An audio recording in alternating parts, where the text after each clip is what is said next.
తెలంగాణలో పార్టీ మారిన ఎమ్మెల్యేల అనర్హత పిటిషన్పై ఇవాళ సుప్రీంకోర్టులో విచారణ జరగనుంది. Justice BR Gavai, justice Augustine George ధర్మాసనం విచారణ చేపట్టనుంది.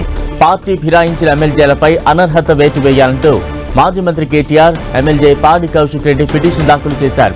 దీనిపై గతంలోనే విచారణ జరిపిన supreme court operation success, patient dead అనే తీరు సరికాదని గత విచారణలో వ్యాఖ్యానించింది. బీఆర్ఎస్ ఎమ్మెల్యేల ఫిరాయింపు అనర్హత పిటిషన్ల పెండింగ్ పై సుప్రీంకోర్టు ఆగ్రహం వ్యక్తం చేసింది.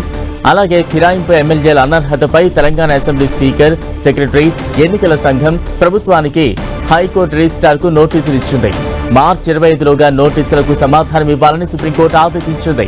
ఇప్పటి వరకు స్పీకర్, ఎమ్మెల్యేలు ఎలాంటి సమాధానం ఇవ్వలేదు. దీంతో తాజాగా జరిగే విచారణలో ఏం జరగబోతోందో అనేది ఉత్కంఠగా మారింది.